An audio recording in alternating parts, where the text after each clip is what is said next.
And what will the government do now to try and get Labor to come to agree to the repeal of the Qantas Sale Act? I'm joined now from our Canberra studio by Parliamentary Secretary to the Treasurer, Steve Ciobo, and Labor's Stephen Jones is joining me. Gentlemen, what did you make of the press conference that we just heard? Steve Ciobo, to you first. Are you very happy that the debt guarantee was sort of suddenly off the table and that you're just sticking with the repeal of the Qantas Sale Act? Well, Helen, look, I mean, what I'm pleased about is that we've actually got a solution on the table. We are saying to Qantas and to Qantas shareholders that we believe in a strong Qantas. We want the airline to be successful long term. And from my perspective, the government's announcement has really made it clear that we've got a plan of action to help to facilitate that. And fundamentally now, what needs to happen is for the Labor Party to recognise that what's at stake are Australian jobs, for the Labor Party to recognise that what is at stake is an iconic Australian airline, and for the Labor Party to stop playing silly games and to actually help the government repeal Section 3 of the Qantas Sale Act to make sure that Qantas has a strong, viable future that helps to ensure that jobs are there long term, stop the political posturing and actually step up to the plate. Stephen Jones, what's your view? Because you're now in the box seat. Your side has to agree to this or not. Labor will not support this plan. It's a disaster for jobs. Why? They've had 6 months. They have had 6 months to come up with an idea, and they've come up with a dud idea. I just don't see how. Sorry, Stephen. Why is it a huge problem for jobs? Well, one of the things that having Australia, the Qantas Airlines majority owned, is that they headquarter here in Australia. There are provisions in the Act which go to all sorts of the service provisions that Qantas must provide, which must be done here in Australia. Tony Abbott's big idea is to remove all of those protections for Australian jobs and to ensure what effectively will be the takeover of another government of the Australian Airlines. I don't see how it is in the interests of Australian workers or Australian passengers to have another government come in and buy our national airline. I don't see how it makes sense. Stephen Ciobo, do you reckon that it will lead to, firstly, jobs going offshore, and secondly, that a foreigner will come in and control Qantas? Helen, let's cut through the garbage on this, okay? Let's be clear about what's going on. I mean, it is an incredible statement from the Labor Party to reject already this statement that's been put forward, this plan of action by the government about what we're going to do. What Stephen Jones is saying, what Bill Shorten is saying, what the Labor Party is saying is they don't care how many Australians' jobs are at risk. They don't care what the long-term future is for Qantas, because they are going to pay homage to their union masters and make sure that they stand in the way of Qantas actually getting access to capital, the exact same kind of capital that Virgin Airlines is using to make sure that they are a vibrant competitor, a vibrant airline employing Australians, a vibrant airline that's actually carrying Aussie passengers. And Labor says, no, we don't care. Virgin's using that formula effectively, but we in the Labor Party are going to bow down before the altar of the union movement, and we're not going to allow any changes to the Qantas Sale Act because it doesn't suit the unions, and they don't, unfortunately, seem to care how many Australians lose their jobs in the process. Oh, Steve, frankly, Ciobo, this is trash on stilts. This is absolute trash on stilts. What Steve hasn't been able to explain is why they didn't pull the other lever, the debt guarantee, which was the lever that Qantas actually asked for. Happy to explain. Now, what Steve is proposing is remove all of the protections for Australian jobs that exist in the Qantas Sale Act now, remove all of those protections, and I'll tell you what will happen. Those jobs will go offshore. That's what will happen. You have said that. I just wonder, Steve Ciobo, if you can just explain, you said you would explain, sure, why you didn't back the debt guarantee, which is what Qantas was asking for. Well, what Qantas is asking for absolutely is what's in Qantas's best interest as an airline in isolation and not looking at the market. And surprise, surprise, Helen, surprise, surprise, the Labor Party said, well, you should get out the chequebook again. That's what we would have done. They said it about Qantas. They're saying it about SPC. They said it about Holden. They said it about Ford. Qantas did not ask for a cash injection. They asked for the taxpayer or the government to underwrite their debt or to Helen, guarantee their debt. Why did you decide not to do that? Tony Abbott said it was on the table, but it was dismissed, not supported. Because We are applying the same set of rules to every single business in the industry. That's why. We are creating a level playing field here. At the moment, Qantas fights with one arm tied behind its back because it's got to serve the restrictions in the Qantas Sale Act. The Labor Party put those restrictions in place. The Labor Party is refusing to remove the restrictions because for Labor, what this is all about, and as I said, when you cut through the garbage, for Bill Shorten and the Labor Party, this is about protecting their union mates before it's about protecting Australian jobs. They don't care how many Aussie jobs go if it means that union leaders in the Labor Party and in the unions that work at Qantas keep their jobs. That's all they care about. All right, Steve, sorry, Here's Stephen the question, Jones, Helen. No, there's a really important question, important question here. Why was it not in the national interest to allow GrainCorp to be sold not 6 months ago, and yet it is in the national interest. It is in the national interest to open up the protections in the Qantas Sale Act, which say Australia must be retained in majority ownership. Two different set of rules applied. Two different set of rules applied. Steve says they've applied a consistent set of rules. It's simply not true. Steve Ciobo? I'm sorry, Alan, I'm laughing. I mean, this is coming from the Labor Party, who have been criticising the GrainCorp decision uphill and down dale, and now all of a sudden they're pointing a finger back at it saying, well, hang on, we can't make sense of this. Why is there two different sets of rules? What we made it very clear is that we will always make decisions in Australia's national interest. But in this case, you are allowing a foreigner in, and in the GrainCorp you said no way. Oh, Helen, I mean, for goodness sake, seriously. I mean, there are foreign ownership issues that come up on a daily basis. I sign off 20 or 30 a week that deal with foreign investment. I mean, to point at one example. Well, that was a major one that the Treasurer had to...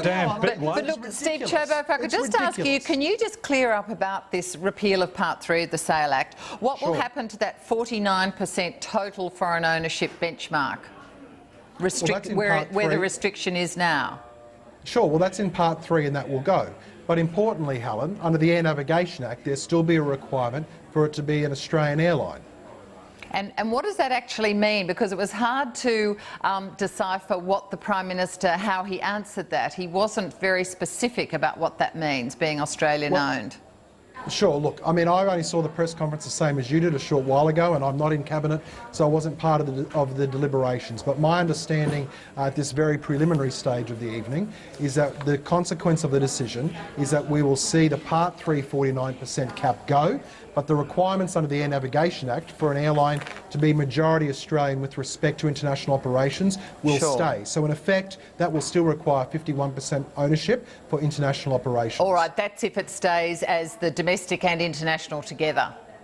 Correct. Because obviously Virgin split theirs. All right. And what they do is ultimately up to Qantas, of course. Yes, which is what the Prime Minister actually said. Steve Ciobo, what is your evidence that the jobs will automatically go offshore? Well, I think you actually mean that to Steve Jones. Oh, sorry, Stephen Jones. What we know is that Qantas, but for the provisions within the Qantas Sale Act, has attempted to move significant numbers of jobs offshore. We know that it is the Qantas Sale Act that has put a brake, if you like, some protection for Australian workers in ensuring that those jobs stay here in Australia. The fact that it requires the headquarters, because we think it's in the national interest. Why is it that they want to ship We think jobs it's in the offshore? national interest, Is it something Steve. a feel-good exercise? No, we think it's in the national interest that those jobs remain here. I mean, unlike your Prime Minister, we think the government should be out there fighting for Australian jobs. All right, Stephen Jones, can I just ask... Your guy seems to have a different view. Again, we've only just heard the press conference before we came on air, so you may not have had a chance, but what will Bill Shorten's response to this be? Bill Shorten will say quite clearly, Labor will not support this change. All right, I do want to move on. We've only got a few minutes left, and I just want to ask about the other issues that are going on at the moment, really, is the lead up to the May budget. The government is preparing to at least easing the way to make some cuts, either a co-payment for the Medicare payment or cuts to the disability support pension. Now, Steve Ciobo, these sorts of cuts, are they definitely on the table? Absolutely not, Helen. I want to pull you up right now. because in your preface and your question, you made reference to two things: disability support pension. That's a Labor scare campaign. We haven't announced anything in that sense. In fact, on March Kevin the 20th, Andrews the did disability make it fairly support... clear yesterday that he wanted to bring it back, bring it down in line with the dole. So that sounds like a cut. No.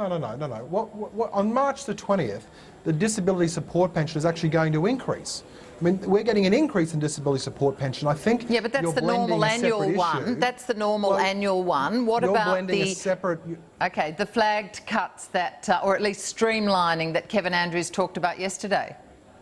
Well, we spend over $100 billion a year in the federal budget on welfare payments, and I think what you're talking about there, Helen, is our planned review of welfare, and that is obviously to look at making sure that it's sustainable. I mean, make no mistake, Helen, we have a very difficult task ahead of us. Sure. We've been left, after 6 years of Labor, $123 billion of deficit, $667 billion of a peak debt that Labor's left to us. That was Labor's gift. Generations of Australians will take decades to pay this debt off. So we unfortunately have to make some hard decisions. So we are looking at all avenues to look at what we can do to make sure that the federal budget is sustainable. Labor's gift to the coalition was a AAA credit rating and the lowest unemployment rate in the OECD. But can I take you up on the point that you've made, Steve, about the scare campaign? Because you're right, there is a scare campaign that's being run, and it's by the minister himself, Kevin Andrews, because this is the guy that's been coming out almost on a daily basis. Well, if they're not thought bubbles, they're policy proposals about changing the disability support pension, changing the rules around New Start, changing this, changing that. We could be forgiven for thinking that he's got some pretty scary ideas in mind, because he's the bloke that's been there almost on a daily basis with a new idea. All right, Stephen Jones, just briefly on a co-payment for Medicare, if that flies? No, we think that this is the thin edge of the wedge.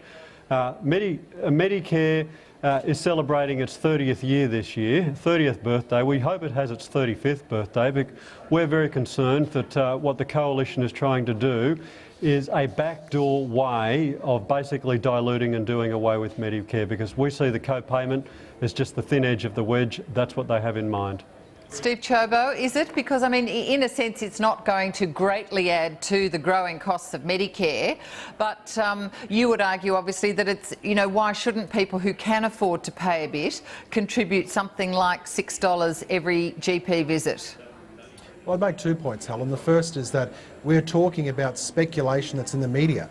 The government's made absolutely no announcement in this respect. This is all coming off the back of speculation about what the Commission of Audit might do. That's the first and most important point. The second point is to just touch upon your issue, which is that, yes, if you ask me personally what my view is that if someone's earning $500,000, I don't think it's unacceptable to say to that person, you know what, maybe you should make a contribution towards the cost of visiting a doctor, and maybe that shouldn't be borne completely by taxpayers. So, but Steve Ciobo, can you just clear up something for me? If someone is earning $500,000, they're probably not going to go to a bulk billing doctor. Oh, no, that's absolutely not the case, Helen.